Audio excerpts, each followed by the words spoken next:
संत वेश का आदर करने वाले भक्त।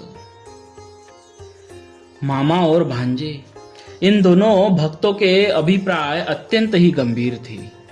इन्होंने अपनी लोकवेद से विलक्षण भक्ति के द्वारा भगवान को अत्यंत प्रसन्न किया। इन्होंने श्री रंगनाथ जी का मंदिर बनवाने के लिए धन प्राप्त करने के अनेक उपाय सोचे, परंतु धन प्राप्ति न हुई। तब छल करके जैसे बन गए, धन हेतु अपने शरीर का भी त्याग किया। मान सरोवर निवासी हंस भक्तों को पकड़ने के लिए बहेलिए लोग वैष्णव संतों का वेश बनाकर आए। वे हंस भक्त तिलक और कंठी का आदर करके संकोच वेश जान बूझ कर स्वयं बंध गए। वेशधारी भगवत भक्त द्वारा अपने लड़के की हत्या हुई जानकर भी सदा व्रती भक्त ने उस वैष्णव भक्त को अपनी कन्या ब्याह कर उसका अधिक आदर किया। संत वेशनिष्ठ हंसों की कथा। एक राजा था, उसे एक कुष्ठ हो गया था। वैद्यों ने कहा कि हंसों को मारकर बनाई हुई औषधि से ही आपके देह का कुष्ठ अच्छा हो सकता है।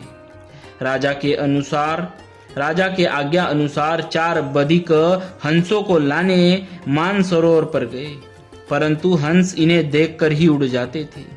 बधिकों ने देखा कि कोई साधु संत जब उनकी ओर जाते हैं तब वे हंस नहीं डरते। इस रहस्य को जानकर चारों बधिक वैष्णव वेश बनाकर फिर मानसरोवर पर गए। हंसों ने इन्हें वैष्णव वेश में देखकर भी यह जान लिया कि ये बधिक ही है, वेश बनावटी है। फिर भी वेश निष्ठा से अपने को बंधा लिया। बधिक हंसों को लेकर राजा के पास आए। हंसों की संत वेश निष्ठा देखकर भगवान ने वैद्य का स्वरूप धारण किया और उसी राजा के नगर में जाकर यह घोषणा की कि मैं कुष्ठ आदि सभी असाध्य रोगों की सफल चिकित्सा करता हूँ। लोग इन्हें राजा के समीप ले आए। भगवान ने कहा, आप इन पक्षियों को छोड़ दे, मैं आपके शरीर को अभी अभी बिल्कुल निरोग किए देता हूँ। राजा ने कहा, ये तो बड़ी कठिनता से हमें मिले हैं। कुष्ठ रोग ठीक हुए बिना हम इन्हें कैसे छोड़ दें? यह सुनकर वैद्य जी ने अपनी झोली से औषधि निकाली और पिसवा कर राजा के शरीर पर मलवाई। राजा का कुष्ठ दूर हो गया।